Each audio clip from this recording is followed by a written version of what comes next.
Olá pessoal, sejam todos muito bem-vindos a mais um vídeo do nosso canal. Na nossa videoaula de hoje nós vamos estudar os vetores multidimensionais na linguagem de programação C. Vamos começar revisitando a forma geral de declaração de um vetor unidimensional na linguagem de programação C. Então nós tínhamos o tipo da variável, em outras palavras, o tipo dos elementos do vetor, o nome da variável, em outras palavras, o nome que estamos dando para a variável que será um vetor, e entre colchetes n, que está representando o número de elementos que vão pertencer ao meu vetor. Tudo isso finalizado pelo delimitador ponto e vírgula. Como então seria a forma geral para a declaração de um vetor multidimensional? Então, em vez de especificarmos apenas o número de elementos que teremos na única dimensão, teremos um conjunto de n colchetes, onde dentro de cada colchete delimitaremos ou especificaremos a quantidade de elementos na respectiva dimensão. Então temos aqui um exemplo, né, onde eu tenho n dimensões. Então, nos primeiros colchetes eu vou ter D1, que vai representar a quantidade de elementos na primeira dimensão. Depois, nos próximos colchetes, D2, que vai representar a quantidade de elementos na segunda dimensão, e assim sucessivamente, até Dn, que vai representar a quantidade de elementos na enésima dimensão. Então, como que isso vai ficar em memória? Eu vou ter, então, delimitada uma área que vai conter a quantidade total de elementos do meu vetor. Então, eu tenho um total de D1 vezes D2 vezes D3 e assim sucessivamente até vezes Dn, tá certo? Vamos ver um exemplo concreto, então, da declaração de um vetor multidimensional. Então, neste caso, eu estou declarando um vetor bidimensional de elementos do tipo primitivo int e estou dando o nome exemplo2 para esse meu vetor bidimensional. Então, no caso, eu tenho 2 elementos na primeira dimensão e 5 na segunda dimensão. Posso visualizar esse meu vetor como sendo uma matriz com 2 linhas e 5 colunas. Em memória, então, eu vou ter delimitada a área total, né, de elementos desse meu vetor, que no caso vai ser representada por 10 posições capazes de representar um elemento do tipo primitivo inteiro. Vamos explorar então mais alguns aspectos do nosso vetor multidimensional que está sendo declarado como exemplo. Então eu tenho aqui um vetor bidimensional de inteiros com identificador exemplo2, sendo que este tem 2 dimensões, mais especificamente 2 elementos na primeira dimensão e 5 elementos na segunda. Quero destacar inicialmente que os índices da primeira dimensão vão variar de 0 a 1 e da segunda dimensão de 0 a 4. Isso porque, na linguagem de programação C, os índices dos vetores começam em 0. Reforçando só como vai se dar o armazenamento em memória destes elementos. Então eu tenho aqui, né, 10 posições adjacentes em memória, sendo que cada uma é capaz de armazenar um valor inteiro, e o conjunto dessas 10 posições vão representar o meu vetor exemplo2. O meu código vai seguir, e em um dado momento eu tenho aqui uma instrução de atribuição, onde eu pretendo atribuir o valor 79 para o elemento do meu vetor bidimensional indexado por 1 e 2. Sendo mais específico, se eu considerar esse meu vetor bidimensional como sendo uma matriz, eu estou querendo atribuir o valor 79 para o elemento da minha matriz que se encontra na segunda linha e terceira coluna, já que os meus índices começam em 0. Para a gente entender um pouquinho melhor essa questão da indexação, vamos falar um pouco sobre como vai se dar o armazenamento dos elementos de um vetor multidimensional em memória. O armazenamento de vetores multidimensionais se dá da seguinte forma. Na primeira posição, armazena-se o elemento com todos os índices 0. No caso do exemplo acima, o elemento referenciado por exemplo 2, índice 0 para a primeira dimensão, índice 0 para a segunda dimensão. Seu sucessor é o elemento com o índice mais à direita incrementado em uma unidade, ou seja, exemplo 2 indexado com 0 e 1. Quando o referido índice chegar ao seu valor máximo, no caso do nosso exemplo, seria exemplo 2 indexado com 0 e 4. É incrementado o índice que o antecede e o seu valor é zerado, ou seja, a gente vai passar a ter o elemento indexado por 1 e 0, e assim sucessivamente. Sendo assim, nós temos o armazenamento do valor 79 em qual posição destas aqui que nós temos no vetor em memória?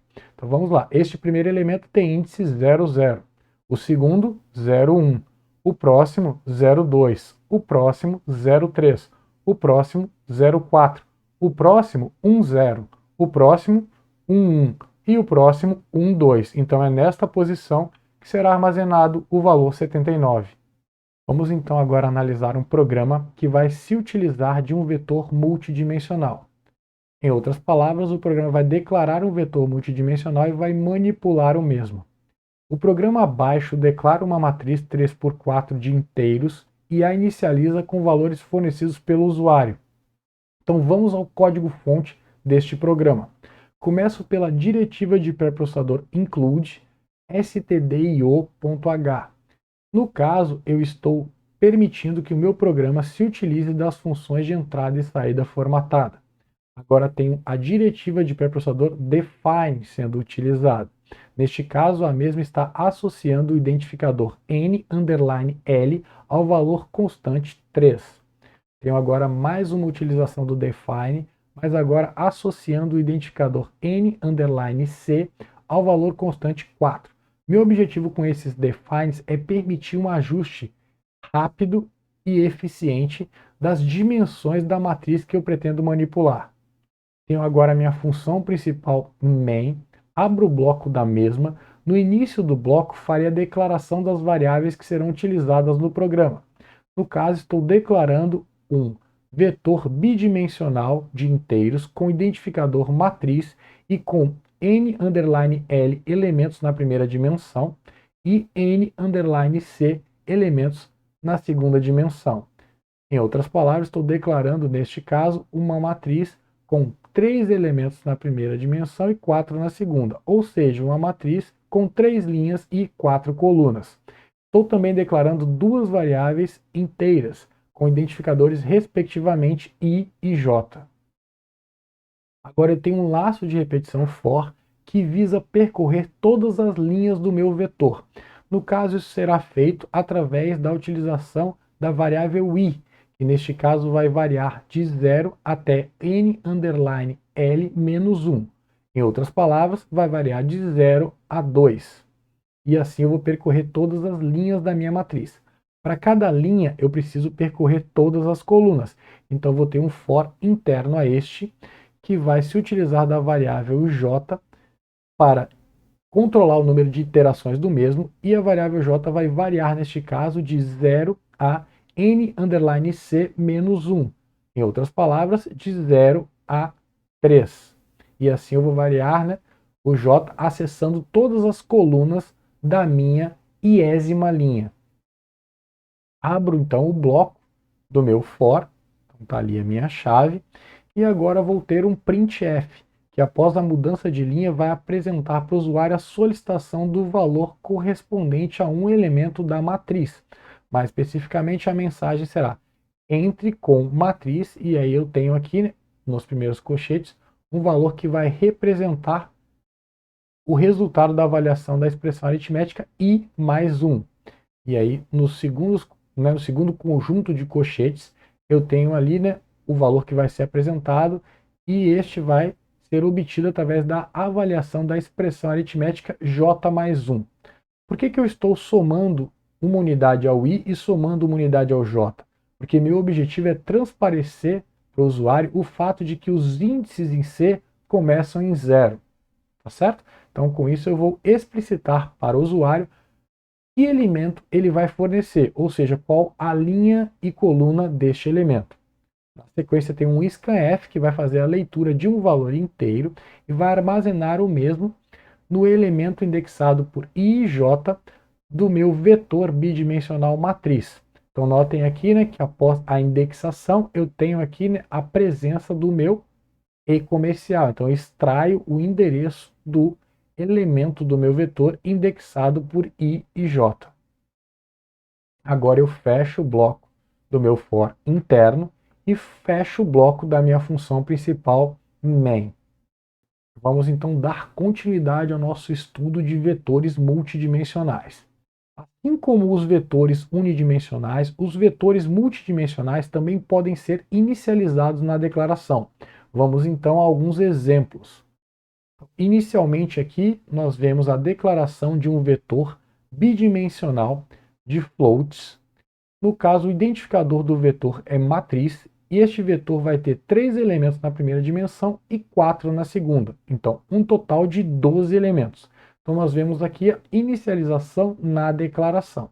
Então, tem o operador de atribuição sendo utilizado. Tenho aqui as minhas chaves que vão delimitar a lista de valores que vão ser utilizados para inicializar os elementos do meu vetor.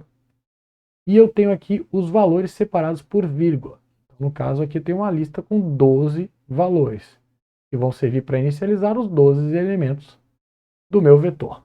Então, só para deixar mais claro, o valor 1 vai ser armazenado no elemento com índice 0 e 0. O valor 2 no elemento com índice 0 e 1.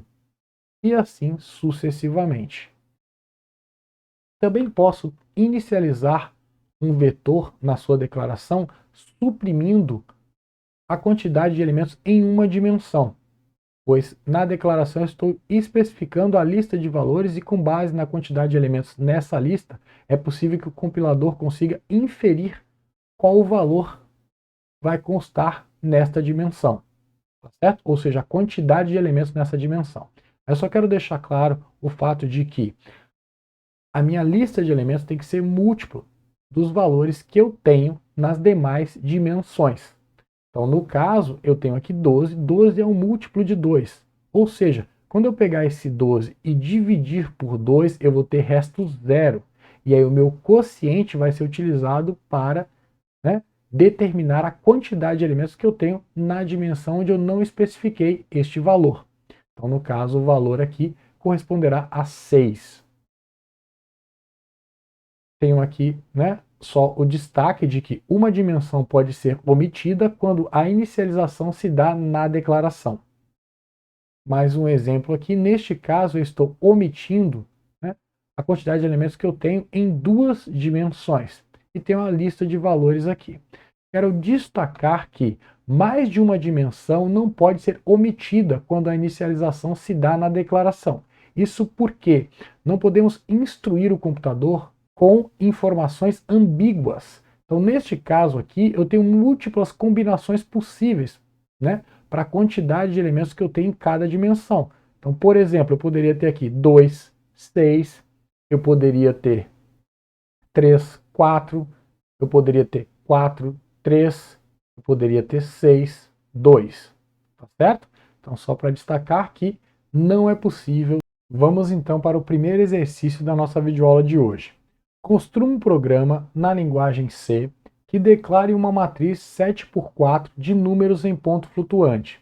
A inicialize com valores fornecidos pelo usuário através da entrada padrão e a retorne na saída padrão com o layout a seguir. Então, nós vemos aqui o layout. Então, notem que eu começo cada linha por um pipe. Depois eu tenho aqui a especificação do valor. Notem que cada valor vai ser apresentado com 2 dígitos de precisão. E aí, ao final de cada linha, eu tenho mais um pipe. Quero destacar que eu vou reservar 10 colunas para apresentar cada um dos valores. Dito isso, um tempo para vocês. Vamos então analisar uma proposta de solução. O programa que eu vou apresentar vai se utilizar das funções de entrada e saída formatada. Então, consequentemente, no código-fonte do mesmo, estará presente a diretiva de pré-processador include stdio.h. Tenho também a intenção de construir um programa que permita um ajuste simples e eficiente das dimensões da matriz a ser manipulada. Então vou me valer da diretiva de pré-processador define, que vai associar o identificador NL ao valor constante 7. Tenho agora mais um define, que vai associar o identificador NC ao valor constante 4. Então, só para reforçarmos, o que vai acontecer? Antes da tradução do meu código-fonte para um código em linguagem de máquina, ou seja, passível de ser executado pelo computador, vai ocorrer a substituição em todos os pontos do meu código-fonte onde encontrar o identificador NL, o mesmo será substituído pelo valor 7. E algo análogo vai acontecer com o identificador NC. Então, em todos os pontos do código-fonte onde o identificador NC se fizer presente, este vai ser substituído pelo valor 4. Tenho agora a minha função principal, main, abro o bloco da mesma. No início do bloco, farei a declaração das variáveis que serão utilizadas no programa. No caso, estou declarando um vetor bidimensional de elementos do tipo primitivo float, com identificador matriz, e este meu vetor bidimensional vai ter NL elementos na primeira dimensão e NC elementos na segunda. Em outras palavras, vai ter 7 elementos na primeira dimensão e 4 elementos na segunda. Tenho agora a declaração de mais duas variáveis, porém estas vão ser do tipo primitivo int e com identificadores respectivamente i e j. Tenho agora um for que vai visar percorrer todas as linhas da minha matriz. Para cada linha eu vou ter que percorrer todas as colunas, então tem um for interno agora. Abro o bloco do meu for interno. Tem um printf que vai apresentar para o usuário a solicitação do elemento na minha matriz com o índice i mais 1, j mais 1. Lembrando que eu estou somando o valor 1 ao valor de i e somando o valor 1 ao valor de j para transparecer ao usuário o fato dos índices em C começarem com 0. Então, após a solicitação adequada do elemento na minha matriz com índice, né, i mais 1, j mais 1, eu vou agora fazer a leitura de um valor em ponto flutuante e armazenar o mesmo no elemento do meu vetor indexado por i e j. Só quero destacar a presença aqui do e comercial. Então, eu referencio, ou seja, eu indexo o meu vetor, e aí após acessar o elemento do vetor, eu extraio o endereço em memória deste elemento para passar para a minha função scanf. Fecho agora o bloco do meu for interno. Então, com esses dois fors aninhados, eu consigo percorrer todo o meu vetor e inicializar os elementos do mesmo. Agora eu tenho um for para percorrer novamente todas as linhas. Então, nota que eu estou abrindo ali, né, o bloco do meu for. Então, no início de cada linha, eu vou, né, mudar de linha na minha tela e apresentar um pipe, seguido de um espaço. Agora, após fazer isso, eu vou percorrer todos os elementos da minha linha, ou seja, todas as minhas colunas. E aí tem um for para fazer isso, né? E aí, para cada elemento acessado da minha linha, eu vou apresentar o mesmo na saída padrão. Então, note que a minha string de controle, estou reservando 10 colunas para apresentar o valor em ponto flutuante e vou apresentar o mesmo com 2 dígitos de precisão. Este valor vai representar o elemento do meu vetor, né, ou da minha matriz, indexado por i e j. Notem que eu não tenho chaves no meu for interno, então o mesmo só tem o printf contido neste. Então, fora do meu for interno, eu tenho mais um printf agora, que eu vou apresentar, né, na tela um espaço e depois um pipe. Agora sim eu fecho o bloco do meu for externo, tá certo? Então, quando acabar de iterar nesses meus fors aninhados, eu vou ter apresentado a minha matriz com o layout adequado, ou seja, o layout especificado pelo enunciado do meu exercício. Agora eu só fecho o bloco da minha função principal. Vamos para o próximo exercício da nossa videoaula. Construa um programa na linguagem C que declare uma matriz 5 por 5 de números naturais. A inicialize com valores fornecidos pelo usuário através da entrada padrão e, após a inicialização, efetue uma pesquisa nos elementos, retornando na saída padrão a soma dos elementos localizados abaixo da diagonal principal. Tempo para vocês. Vamos então para uma proposta de solução para o exercício em questão. O programa que eu vou apresentar vai ser utilizado as funções de entrada e saída formatado. Então, consequentemente, no código-fonte do mesmo estará presente a diretiva de pré-processador include stdio.h. Meu programa também vai permitir no seu código-fonte que ocorra uma atualização simples e eficiente da quantidade de elementos que eu tenho em cada dimensão da minha matriz. Então, para isso, eu vou utilizar a diretiva de pré-processador define e vou associar o meu identificador NL ao valor constante 5. Tenho mais uma ocorrência do meu define, que por sua vez vai associar o identificador NC ao valor constante 5. Tenho agora a minha função principal, main, abro o bloco da mesma. No início do bloco, farei a declaração das variáveis que serão utilizadas no programa. No caso, estou declarando um vetor bidimensional de inteiros, mais especificamente com NL elementos na primeira dimensão e NC elementos na segunda. No caso em questão, eu vou ter 5 elementos na primeira dimensão e 5 elementos na segunda, e o identificador do meu vetor será matriz. Também estou declarando mais 3 variáveis do tipo primitivo int, com identificadores respectivamente i, j e aux. I e j vão permitir que eu consiga acessar individualmente os elementos da minha matriz. E aux vai servir como um acumulador, para que eu possa obter o somatório dos elementos que se encontram abaixo da diagonal principal da minha matriz. Tenho agora um for que visa percorrer todas as linhas da matriz. Para cada linha eu vou percorrer todas as colunas da mesma, então tem um for interno que visa fazer isto.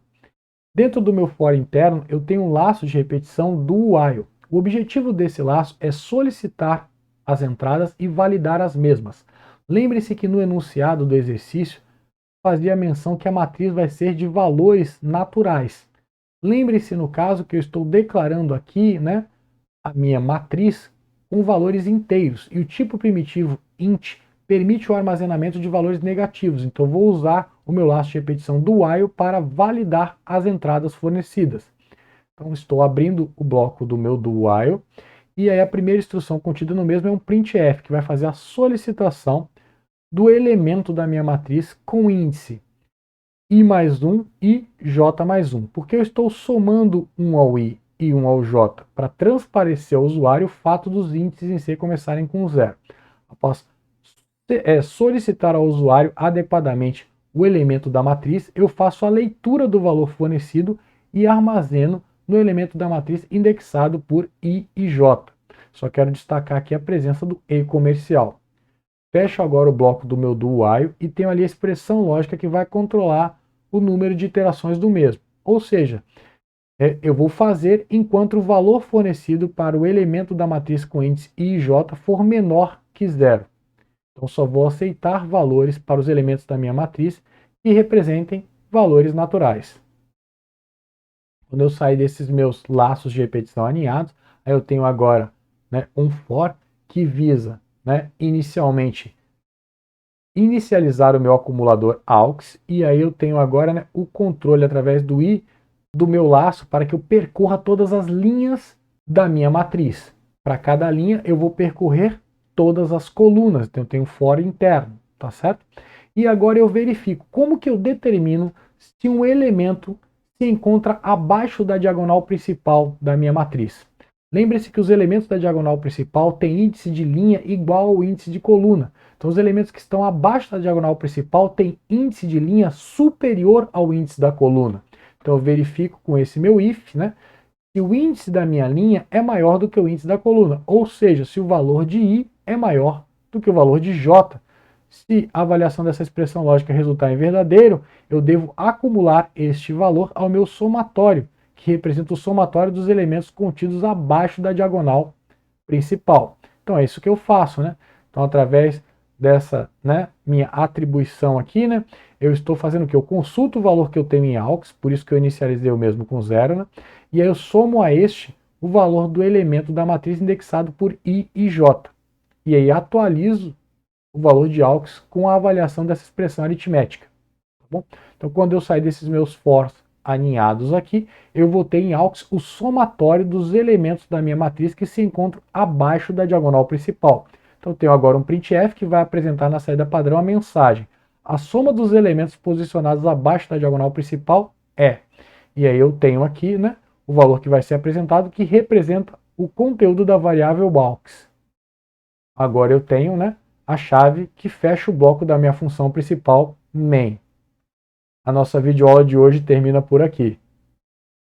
Se você gostou, não esqueça de deixar o seu like, fique à vontade para utilizar os comentários para externar suas dúvidas, críticas, sugestões e elogios.